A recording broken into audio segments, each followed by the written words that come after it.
Doctor Baba Saheb Ambedkar open university.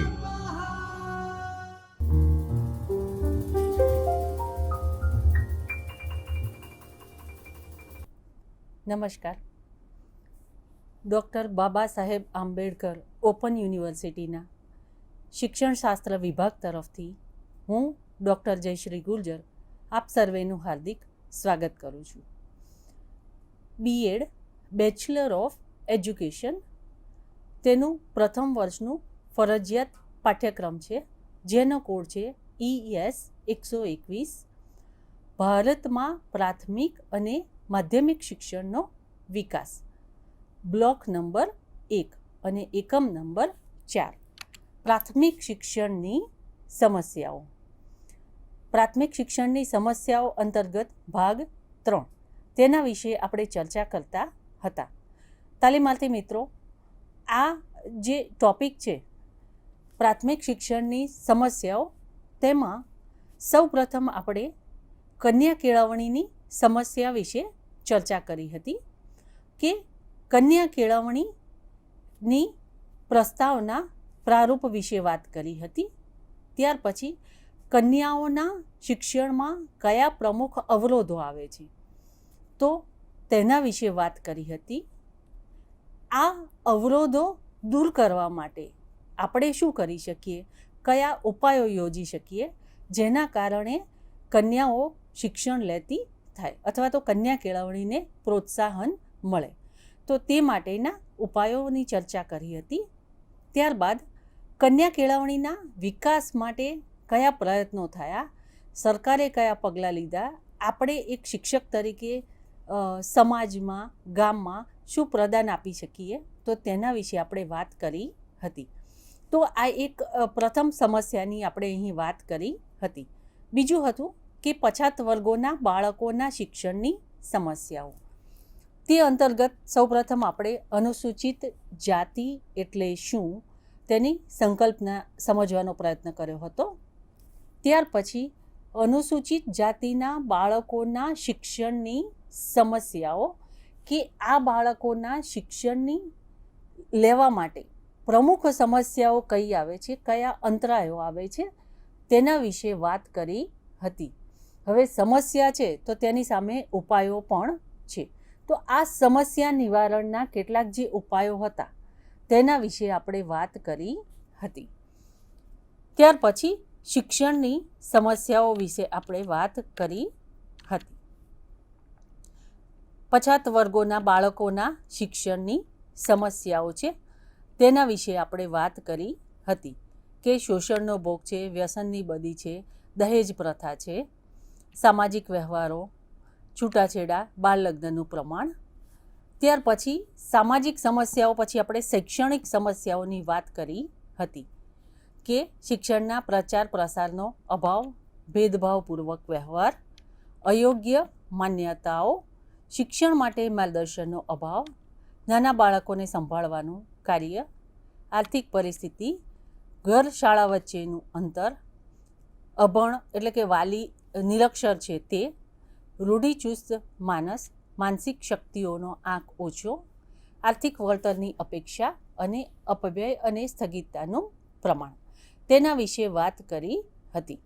અને હવે અત્યારે આગળ બીજી એક સમસ્યા જોવા જઈ રહ્યા છીએ, તે છે આર્થિક સમસ્યા એટલે કે અનુસૂચિત જાતિની આર્થિક સમસ્યાઓ. તેના ક્રમાનુસાર મુદ્દા વિશે આપણે વિગતવાર વાત કરીએ. તો આ જે અનુસૂચિત જાતિની આર્થિક સમસ્યાઓ છે, તેમાં પ્રથમ છે આર્થિક શોષણનું વધુ પ્રમાણ અને બીજું છે આર્થિક પછાતપણું. આ બે વિશે આપણે વિગતવાર હવે વાત કરીએ છીએ. આર્થિક સમસ્યા અંતર્ગત સૌ પ્રથમ વાત કરી છે શોષણના પ્રમાણની, એટલે કે શોષણ વધારે થાય છે. અને બીજું છે પછાતપણું. પછાતપણાનો મતલબ અહીં એ છે કે અહીં જે છે એ લોકો, આ જ્ઞાતિના લોકો, અહીં જે શિક્ષણ છે તે શિક્ષણનું પ્રમાણ ઘણું ઓછું જોવા મળે છે, અથવા તો શિક્ષણનું પ્રમાણ ખૂબ જ નહિવત છે. અથવા એવા પણ બાળકો છે જે શાળામાં બેસે છે અને પછી શાળામાંથી અધવચ્ચેથી ઉઠી જાય છે, એટલે કે શિક્ષણ પૂરું કરતા નથી. જેના કારણે શિક્ષણ પૂર્ણ ન કરવાના કારણે અથવા શિક્ષણ બિલકુલ ઓછું હોવાના કારણે અથવા તો બિલકુલ નિરક્ષર હોવાના કારણે આ લોકો છે એ શોષણનો ભોગ બને છે. કારણ કે પૂરું શિક્ષણ ના હોવાના કારણે બિલકુલ જો વાંચતા લખતા નથી આવડતું તો એ જ્યાં પણ મહેનત છે, મજૂરીનું કામ કરવા જાય છે, ત્યાં તેમનું શોષણ થાય છે. તે જેટલું કામ કરે છે તે કામના પ્રમાણમાં તેમને પૂરું વળતર મળતું નથી, અથવા તો જે મળે છે તેમાંથી પણ તે વળતરને કાપી લેવામાં આવે છે. તો શિક્ષણ ના હોવાના કારણે તેમનું શોષણ થાય છે. તેમને આર્થિક એમને જે વળતર મળે છે એનાથી અડધું વળતર મળે છે તેનો પણ ખ્યાલ તે લોકોને હોતો નથી. જેના કારણે આ લોકો એ આર્થિક પરિસ્થિતિ તેમની છે એ ખૂબ જ વિકટ બની જાય છે. 2 ટંકના ભોજનના ખાવાનું પણ તે લોકો માંડ ઘરના બધા સભ્યો કામ ધંધો, વ્યવસાય, મજૂરીનું કામ, ખેતીવાડીનું કામ, કારખાનામાં કામ કરે છે. તો આવી જુદી જુદી જગ્યાએ કામ કરી અને જે રૂપિયા ભેગા થાય છે તેમાંથી એ લોકો 2 ટાઈમ તેમના ખાવાનું ભરણ પોષણનું થઈ રહે છે. અને જેના કારણે મહેનત મજદૂરી કરતા હોવાથી તે લોકોને શિક્ષણનો વિચાર આવતો નથી. તે લોકો એવું વિચારે છે કે ઘરના જેટલા પણ સભ્યો છે આ તમામ સભ્યો જો ભણવાની બદલે જો કમાણી કરવા જશે તો ઘરમાં તેટલી આવક થશે, અને જેટલી આવક થશે તેટલું જ ઘરમાં 2 ટંકનું ખાવાનું સારી રીતે દરેક સભ્યોને મળી રહેશે.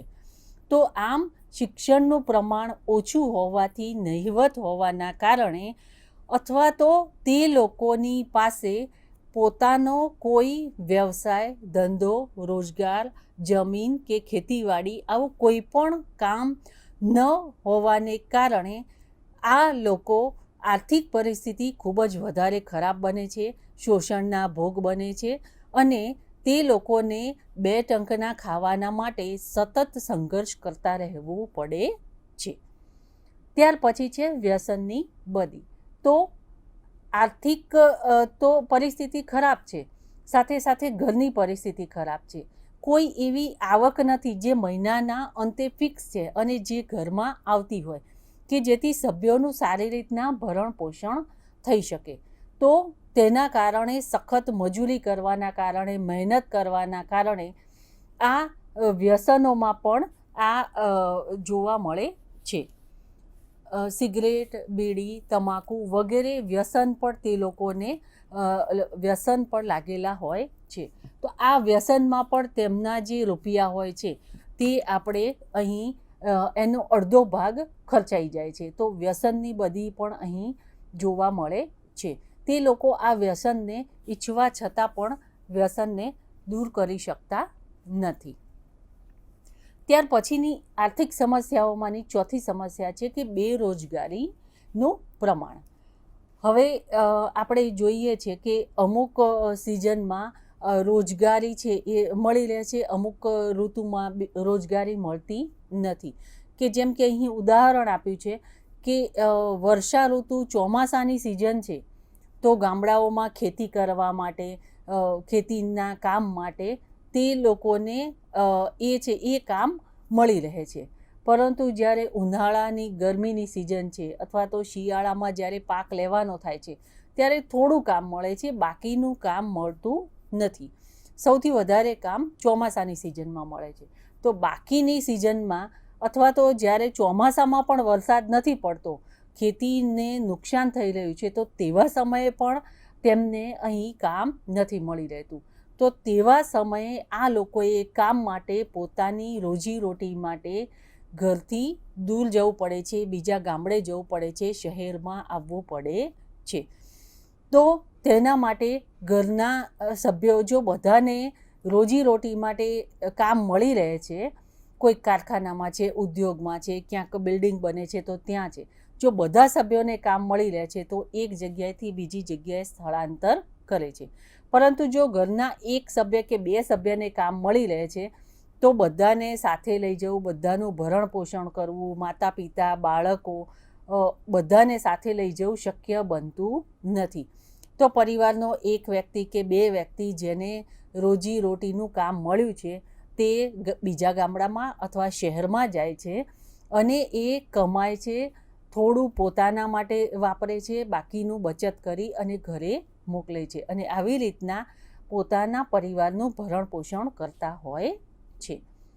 ત્યાર પછીની સમસ્યા છે નોકરીમાં તકનો અભાવ.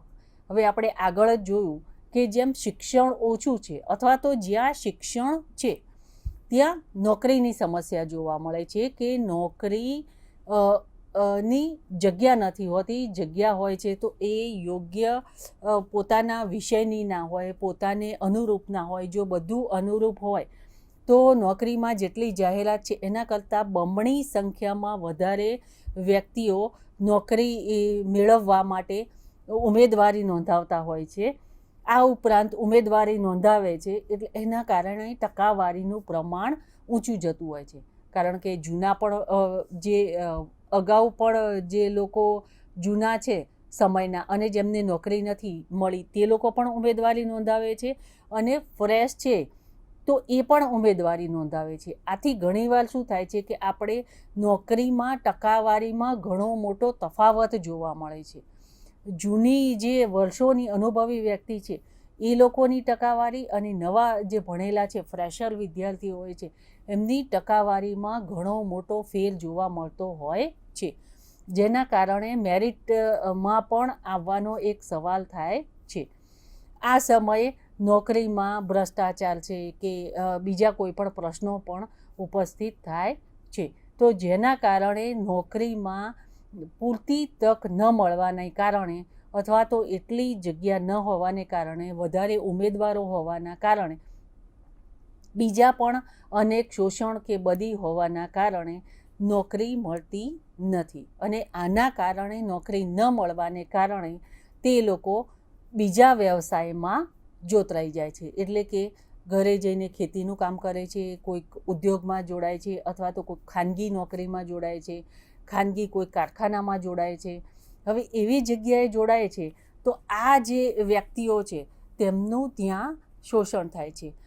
પ્રાઇવેટમાં જ્યારે તે જાય છે અથવા તો ક્યાંક મિલમાં કામ કરવા જાય છે, ક્યાંક મજૂરીનું કામ કરવા જાય છે તો જેટલું તેમને વળતર મળી રહેવું જોઈએ તેટલું વળતર મળી રહેતું નથી. તેના પ્રમાણમાં કામના કલાકો વધારે જોવા મળે છે. તો આ બધી સમસ્યાઓ અહીં આર્થિક સમસ્યાઓ અંતર્ગત આપણે જોઈ શકીએ છીએ. ત્યાર પછી છે વાલીની નિરક્ષરતા. ઘણીવાર એવું પણ જોવા મળે છે કે ઘરની આર્થિક પરિસ્થિતિ એટલી બધી ખરાબ હોય છે અથવા વાલીના સમયમાં, માતા પિતાના સમયમાં શિક્ષણનું પ્રમાણ બિલકુલ નહિવત હોય, જાગૃતિનો અભાવ જોવા મળે છે. તો ઘરમાં શિક્ષણનું વાતાવરણ નહીં હોય અને ઘરમાં શિક્ષણનું વાતાવરણ ન હોવાને કારણે વડીલો બિલકુલ ભણેલા નથી, ઓછું ભણેલા છે, શિક્ષણનું મહત્ત્વ નથી સમજતા. શિક્ષણ થકી જ વ્યક્તિનો વિકાસ થશે, ગામડાનો વિકાસ થશે, ઘરનો વિકાસ થશે, દેશને રાષ્ટ્રનો વિકાસ થશે. જો એ સમજ તેમનામાં નહીં વિકસી હોય તો એ બાળકોને શાળામાં ભણવા નહીં મોકલે અથવા તો પ્રાથમિક શિક્ષણ સુધી જ ભણવા મોકલશે.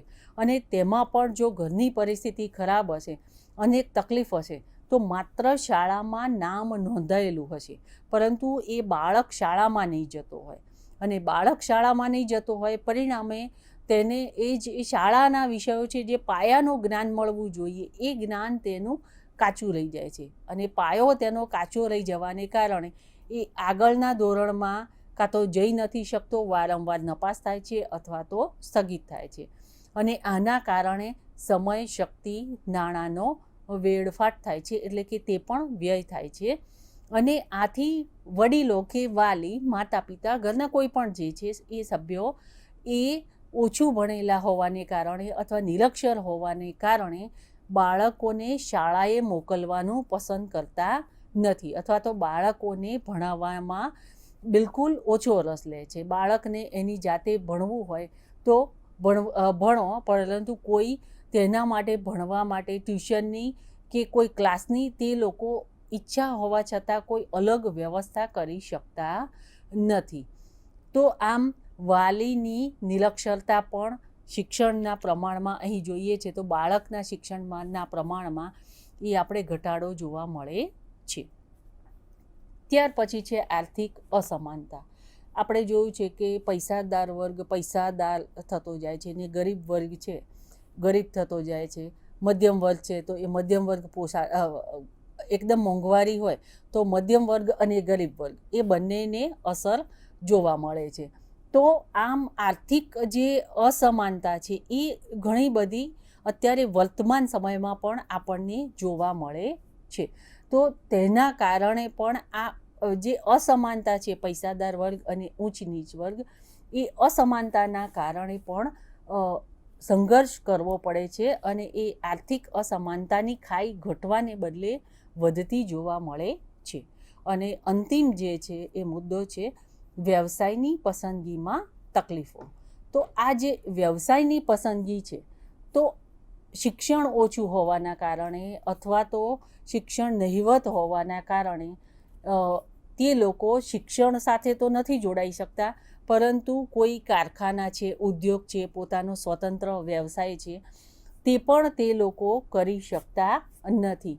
અને એવી માન્યતા પ્રવર્તે છે કે માત્ર સફાઈનું કામ જ તેમનું છે અને તે જ કામ તેઓ કરી શકે છે, અથવા તો અન્ય વ્યવસાય છે તેમાં પૂરતા પ્રમાણમાં તેમને તક મળતી નથી.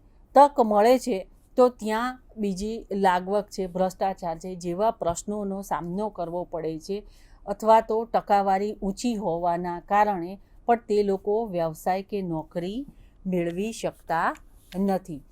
તો આમ તાલીમાર્થી મિત્રો, આપણે અત્યારે આર્થિક સમસ્યાઓની વાત કરી. એટલે કે પ્રાથમિક શિક્ષણની સમસ્યાઓ અંતર્ગત આપણે પ્રથમ સામાજિક સમસ્યા જોઈ, પછી શૈક્ષણિક સમસ્યા જોઈ અને અંતિમ ત્યારે આપણે આર્થિક સમસ્યાઓ વિશે વિગતવાર વાત કરી. હવે પછીના વ્યાખ્યાનમાં આ સમસ્યાઓના નિવારણ માટેના ઉપાયો વિશે વિગતવાર વાત કરીશું. ત્યાં સુધી રજા આપો. નમસ્કાર. स्वाध्यायः परमं तप